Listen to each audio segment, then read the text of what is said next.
Sir మీరు చెప్పండి, కేసీఆర్ గారు అద్భుతంగా మాట్లాడతారు, అందులో ఎవరికి రెండో ఒపీనియన్ లేదు, ప్రజల్ని కన్విన్స్ చేస్తారు చాలామంది. కానీ మీరు ప్రతిపక్షాలని ఆల్ పార్టీ మీటింగ్ పిలిచి yes this is our plan అనేటువంటిది వాళ్ళు ఎందుకు కన్విన్స్ చేయలేకపోతున్నారు?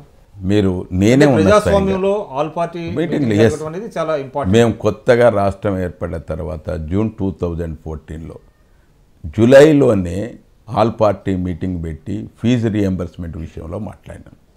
అయినా కానీ దానికి అక్కడ వాళ్ళు అంగీకరించినట్టే అంగీకరిస్తారు, బయటకు వచ్చి ఇంకా వేరే స్టేట్మెంట్ ఇస్తారు.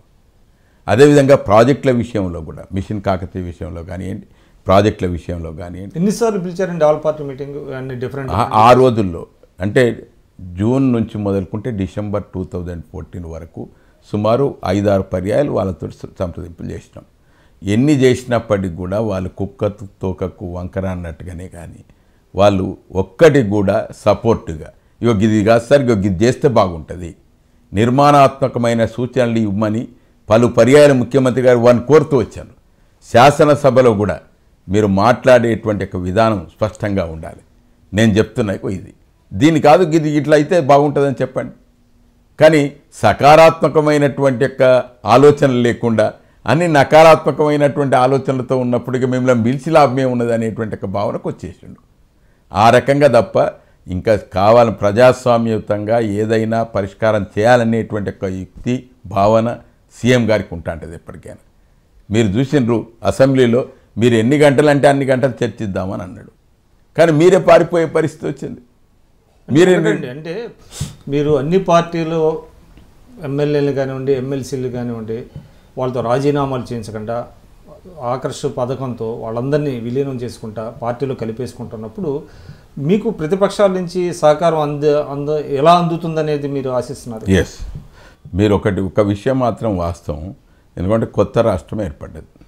గతంలో ఎటువంటి రాజకీయ చరిత్ర కలిగినటువంటి ఒక పార్టీ అయితే కాదు ప్రభుత్వం.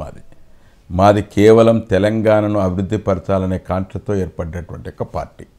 వచ్చిన తర్వాత ముఖ్యమంత్రి గారు పలు అభివృద్ధి కార్యక్రమాలు, సంక్షేమ కార్యక్రమాలు తీసుకుంటుండ్రు, ప్రజలలో మంచి ముఖ్యమంత్రిగా పేరుగాస్తారు. అటువంటి అప్పుడు ఇతర పార్టీలలో ఉండేటువంటి శాసనసభ్యులు మాకు గత్యంతరం లేదు, అందులో చేరితే తప్ప మాకు మనుగడ లేదు, ప్రజలు మమ్మల్ని తరుముతండ్రు అనేటువంటి ఒక మాట చెప్పారు.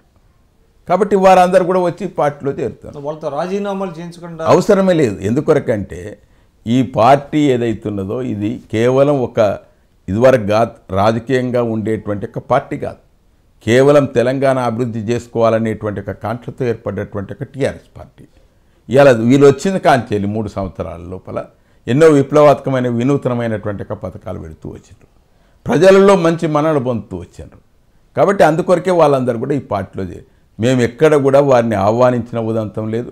వారే స్వచ్ఛందంగా ఈ పార్టీలో చేరితే మాకు మనుగడ ఉంటుంది అనేటువంటి ఒక దృక్పథంతో వాళ్ళు పార్టీలో చేరుతూ వస్తారు. అంటే రాజీనామాలు కోరే అవసరం లేదంటే అవసరమే. ఎందుకొరకంటే మీరు కూడా తెలుసు, మాకు కూడా తెలుసు. ఎందుకంటే ఆడ ఉండేటువంటి ఒక చట్టంలో ఉండేటువంటి ఒక లొసుకు ఏదైతున్నదో స్పీకర్ గారికి అధికారం ఉన్నది. స్పీకర్ గారు నిర్ణయం చేసేంత వరకు అయితే ఉంటాం కదా. అంటే కేవలం సాంకేతిక పరమైనటువంటి మరి సాంకేతిక మీరు వాళ్ళని పార్టీలు మేమే కాదు కదా, ఇలా జాతీయ పార్టీలు ఇన్నేళ్ళ అనుభవం ఉన్నటువంటి ఒక పార్టీలు కూడా అట్నే వ్యవహరిస్తూ వస్తున్నాయి.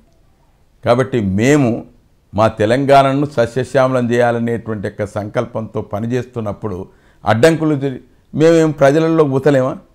ఇప్పుడు మీరు 3 సంవత్సరాల్లో ఎన్ని ఎన్నికలు వచ్చి చూడండి. మెదక్ ఉప ఎన్నిక వచ్చింది, వరంగల్ ఉప ఎన్నిక వచ్చింది, పాలేరు ఉప ఎన్నిక వచ్చింది, హైదరాబాద్ మున్సిపల్ కార్పొరేషన్ ఎన్నికలు వచ్చినాయి. ఇన్ని ఎన్నికలలో కూడా అఖండమైనటువంటి ఒక మెజార్టీతో గెలుస్తూ వస్తున్నాం. ప్రతిపక్ష పార్టీల వాళ్ళ డిపాజిట్లన్నీ కూడా గల్లంత అవుతున్నాయి. కాబట్టి ప్రజలు మేము చేస్తున్నటువంటి కార్యకలాపాలకు బ్రహ్మరథం పడుతున్నారు. ఇంకా మళ్ళీ ఎన్నికలకు పోవాల్సిన అవసరం ఏముంటుంది? సో ఆ విధంగా మీరు నేచురల్గా ప్రజలందరూ మా పక్షాన ఉన్నారనేటువంటి ఒక భావన తెలుస్తుంది. Please subscribe to iDream.